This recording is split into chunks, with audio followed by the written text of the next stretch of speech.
Hi, this is Jonathan J, and welcome to the Dealmakers YouTube channel, where I show you how to buy a business smartly and effectively, preferably without using any of your own money. I want to introduce you to Gavin Page. Now, Gavin actually had an acquisition underway before he came on my FastTrack training program.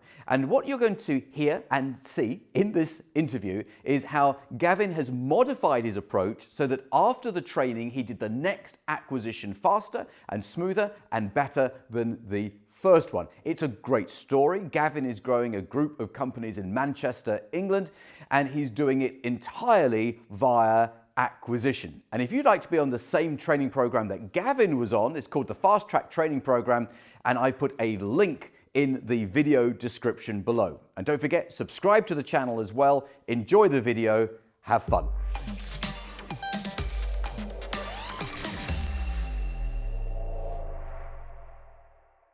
So how has life changed for you business-wise?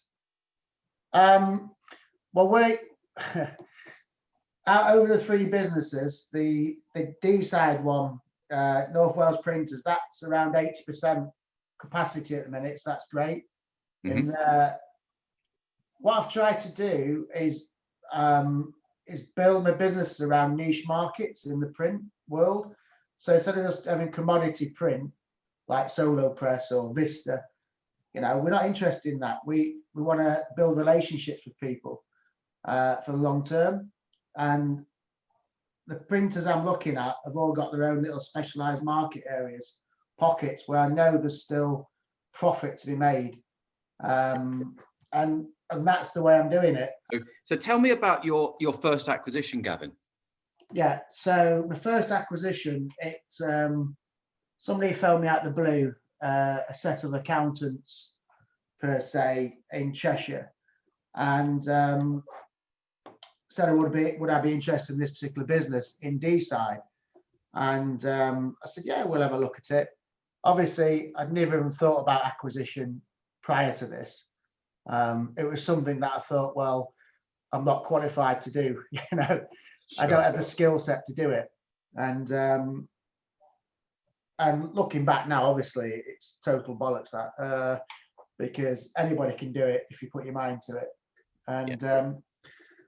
And so we went for the meeting. I took my accountant with me and sat down, and what they were saying about the business, immediately, you know, we felt it was a fit, you know, great fit for our business. So there's plenty of crossover for Manchester Printers to produce some of their work and vice versa. So we left that meeting buzzing, to be honest. I thought, you know, I could see, without even being going to the business, just on what we could see on the bit of paperwork that they gave us, and about it. And basically, it was a £1.2 million business, print brokerage actually. So they didn't actually manufacture anything in-house, but they had some amazing contracts, and their speciality was continuous business forms. Now, continuous business forms are something you think, surely there's nobody uses continuous invoices. So this is the invoice where the sprocket led. So you've got a sprocket printer, and on the invoice you've got little holes, on the side, perforations, and but you'd be amazed the amount of people who still use companies, and they were doing around 500,000 just on that sort of business, and they had some great contracts in place with buying groups such as the car market people. So every spare car parts shop you see across the country, those invoices or delivery notes would have been printed by or organized by this company. Yes. So it was a nice niche market to go into. And obviously we thought, well, we can get some of that business and bring it into Manchester Printers, cut more costs. And so the owner actually, unfortunately, passed away. He contracted cancer, passed away 18 months later, and the business was given to his son, and his daughter-in-law, but they had no interest in the business at all. And by this stage, the revenue had dropped to 840,000, but the EBITDA was still good. It was still around 90k EBITDA. So it was making around 278 grand gross margin, gross profit. It had cash in the bank of 120, just for cash flow purposes. And it also had a savings account of 140 in it. And, so that was, once we got into the nitty gritty of due diligence and trying to figure out how we could structure this deal, my accountant, helped me in this respect, because I didn't have a clue, because it was my first deal. But believe it or not, we still knew more than what the this is the thing. You've got to know more about buying a business. Yeah. And the other side know about selling it. Yeah. So you had a young chartered accountant there who obviously was put in this position, and we ended up, the deal was we paid 3 times multiplier. So we paid 275k for it. We put 100k initial consideration down using their money in the bank. We did a 3-month deferment, and we put the rest, 175k, over 12 months. The 100k down that we put in initially, obviously we took straight back out the cash so flow. You didn't put any money in to buy it? No money in at all. And what is that business going to contribute now you've amalgamated it with your existing business? What is that going to contribute to your bottom line each year? Well, that's going to, as a group, we're looking at an instant saving, because the work that we're bringing in house up to 150k. So there's about 60k more that we're keeping in house, gross margin. So it's a no-brainer. Plus the work you're doing for other people. Plus the work we're doing for other people. Yeah. So, but nobody can believe the deal. My closest friends, business friends, said, "Well, I don't get it. Why didn't they take the money out?"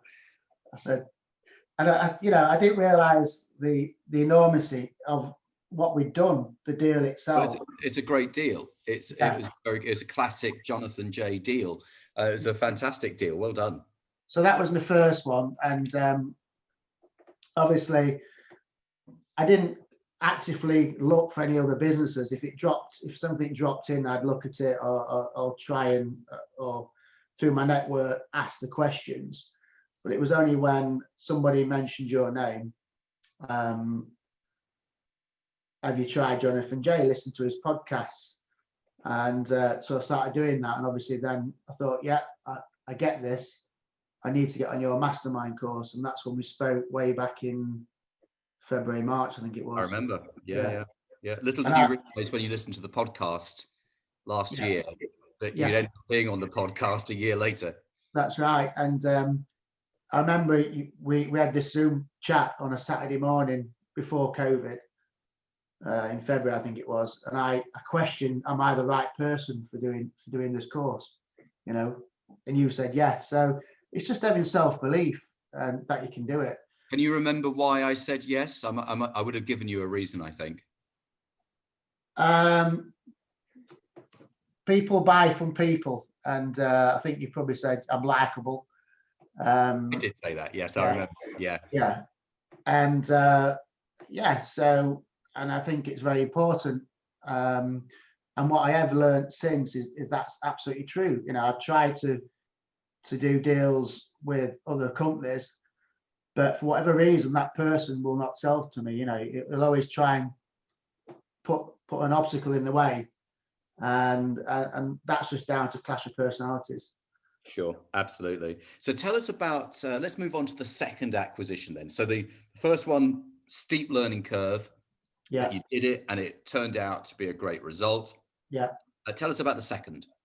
Yeah. So the second one, obviously started implementing your plans and your letter, very targeted area. So we just, at this point, at the beginning of the year, we just want to target local or Northwest companies.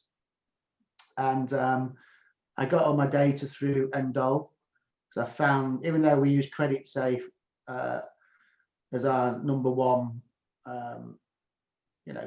credit rating for our customers, Endol seemed to give more information on registered addresses, again, and trading addresses. And I found you have to be careful, because you don't want to be sending a letter to a registered office, because it could be the accountant or the home address. So I think you've got to, once you've downloaded the data and you've got to go through it and mark up the director you want to send it to, whether it's the son or the daughter.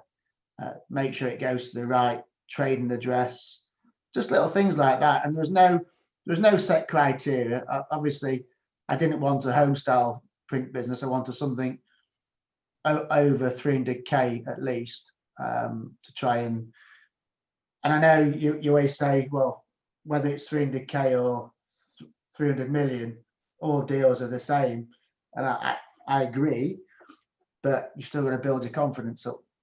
Oh, absolutely. I mean, jumping into like the super large numbers really doesn't make sense. I mean, you want to cut your teeth, don't you, on something that's inside your comfort zone to start off with, and as your comfort zone expands, then your business acquisitions expand as well.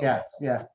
So the first lot of letters I sent out were around 75, and I started to receive phone calls. And I think I received 5 phone calls, and looked at 3 of them. And this one, the one that I've just recently acquired, obviously was more interested. So I know you say you always get them to come to you, but because they're quite local, we did meet halfway, and we did meet in Costa, which I wouldn't do again. So I did everything wrong, really. But we had a chat, and I like the guy. He didn't give much away. He's 60. Well, he's exactly 10 years plus one a day older than me. So he was looking to retire. His wife was ill. He'd had the business for 40 odd years. And it was I didn't know, I'd never been inside the business at this point. It was just from what he was telling me. We did sign the NDA. I always take the NDA with me, and it's your NDA that I use. I make sure it's got their company name on it already. And I just say, for both our sakes, do you mind just signing this NDA? It's double-sided A4. It's not War and Peace. And so everybody seems to not be bothered about that. And then I go away. That initial meeting is probably 45 minutes. I try and find as much out about him personally as well as the business as I can. I always write it down in my little yellow book. So everything I do is written down, and he actually mentioned this a few weeks before we completed. Now, does everything go in your yellow book? And I went, yes, everything goes in that yellow book. So there's nobody can, there's no mistake. We all know what page we're on. And he went, oh, right, okay.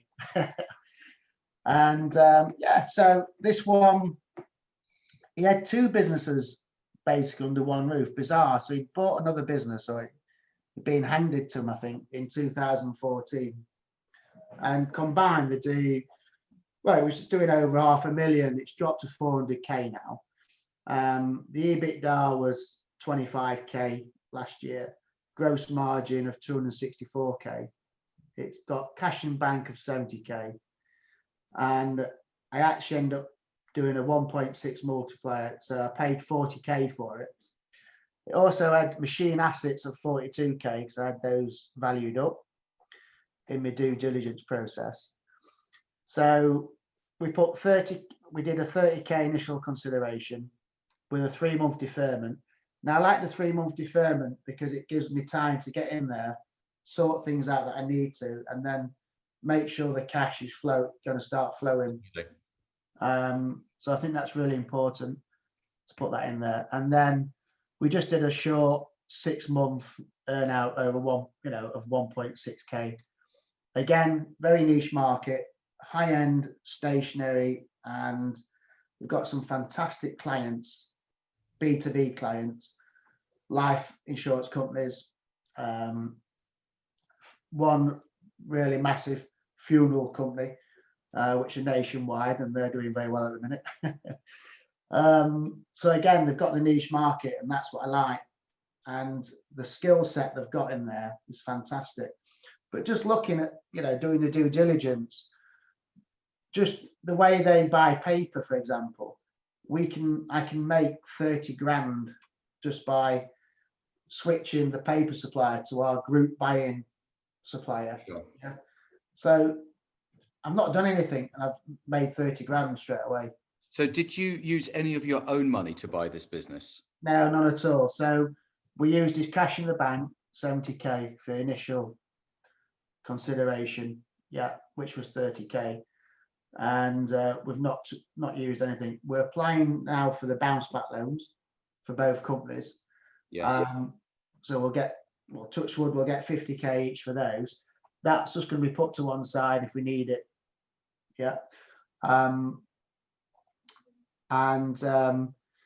We're going to migrate both companies together under one company, still keeping the name because it's a very strong name in Cheshire. And there was running 2 Sage accounts. They were sat opposite each other and passing papers, and job bags. They were running 2 companies in the same room. It's just waste of time. So you're going to streamline the processes, make it more efficient, more modern, cost savings by buying better. The business effectively didn't cost you anything anyway. So everything is upside. Correct. Everything. Yeah. So the first thing I do, I look at the IT infrastructure, because that needs to be on par with the group IT. So it all the companies talk together to their MIS system, which is Starston. Now their MIS system, they use it, but it's version 2, which is about 15 years old, 20 years old. So it's going to cost me £2,700 to upgrade that, so we can at least talk to that company. And then we're going to link everything to Xero, into the group Xero accounts package. So again, the savings all around, it's massive, really, to be honest. I'm looking in the first year just to make, without doing anything, without doing one thing, without getting another customer, we can make an extra 60k in that first year. And that profit is effectively yours. Correct. Yes. Yeah. Now I didn't tell you about the deal fee I took out with the first one I did. Now I didn't even know what a deal fee was, but it's only it's only when I rewarded myself with a Range Rover. I took that as a deal fee. That's what I say. Well, I took a deal fee. This time round, the deal fee is going to be around 10k, and that's what I want to take out of it. Sure. But what about was that the first one you're talking about now? The first one was the Range Rover, which was 90k. But so there was a Range Rover in the business? No, not in the business. It was a deal fee that I took out. I took the money out so I could buy a Range Rover. And how much was that? That was 90k, but I'm paying it for over 4 years. So it's not. So you took out £90,000. I didn't physically take out 90,000. I've leased it, so I'm taking out £1,200 a month. Oh, I see. So effectively, that first acquisition bought you a nice new, or leased you a nice new Range Rover. Yeah, of course. Yeah, something that I'd always wanted. And I mean, that's the thing. I mean, people often believe that business should be hard and difficult, and everyone should be struggling. And you work 7 days a week without any reward. That's such the wrong attitude, isn't it? Yeah, it is. It should be, how can we buy a business without using our own money that immediately gives us more profit each year?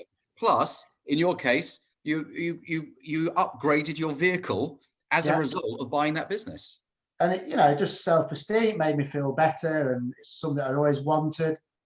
And yeah, it made me feel good, and that's what it's all about. I mean, I had 6 months of hard work trying to get that deal together, and you know, the cash was in the business anyway. It wasn't as if it's struggling. There was 140k in a savings account. And listening to the wealth pyramid guy, is it Peter? Graham Rowan, he was on a Yeah, podcast. yeah, that guy. It was brilliant. Probably not the wisest move, but you know what? The thing is, Gavin, let me ask you a question. Knowing what you know now from the time that we've spent together, would you have done anything in that first deal differently? Yes, I would have made sure I'd have tried to get it as over a longer earn-out period as possible. Sure. Yeah. And the fact that we, even at that stage, I didn't know a lot really, but my accountant did, but we still knew more than the opposite side, which is bizarre. Again, same with this, you know, the recent acquisitions, we still knew more, or I knew a lot more than what the seller knew, and which is instrumental really to getting a good deal. And so how would you say your vision of your future has changed we spoke in February, I think. So how would you say your vision of the future has changed, and how do you see the next few years happening? Yeah, so I've got a 2-year plan as such. Obviously, it's a buy and build strategy, and obviously I want to get to the 6 and then look at offloading one possibly.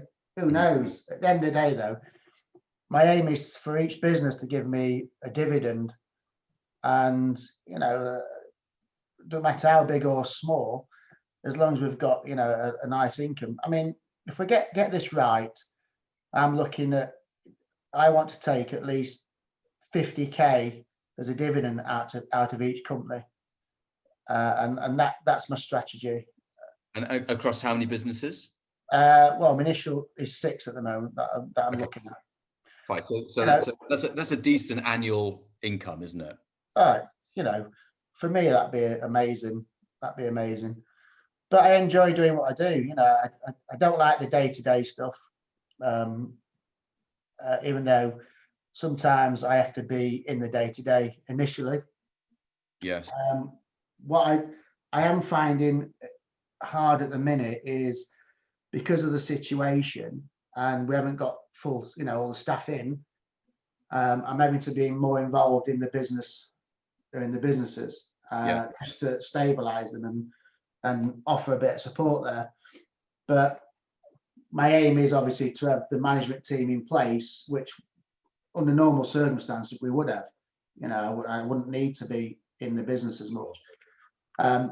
But for somebody like yourself who's got, or even Darren Jacobs with his 60, I don't know how he copes without having a solid team in place. Well, I think he has. That's the thing, you see. When you own one business, you end up being the person that is, you're at the top of the pyramid, and all the questions and the uncertainties and all the day-to-day stuff end up on your desk. Yes. But then the faster you grow this group, Gavin, the faster you can have in place that middle management, which means that the buck stops with them, and that you are paying them to solve problems, and you only deal with the strategic things, and also you know, you'd be dealing with finding more acquisitions. Yes, exactly. And you know, that's what I love to do. I love closing the deal. I'm a salesman at the end of the day, and it's good. I'm just looking. I just hope we don't run out of businesses to. You never will, because all the business owners who don't want to sell in 2020, there'll be some of them wanting to sell in 21, 22, 23. All the business owners who don't want to sell in 21 want to sell in 22, 23, 24. So it's a constant replenishment. Everyone exits at some point, whether they close their business or sell their business. No business goes on forever. No. I've started spreading my wings a little bit more now. So we've just moved into, well, one of them I'm looking in West Yorkshire, just across, it's only an hour away, so it's nothing. But that's a nice, well-run company. He is an accountant, so he does know a lot more than anybody else I've spoken to. But he liked me more than anybody else who's looked at the business because I talked his language. So the things that you've taught me, obviously he understood, and we're on the same page, and that's what he really liked. He knew I wasn't a tie kicker, basically.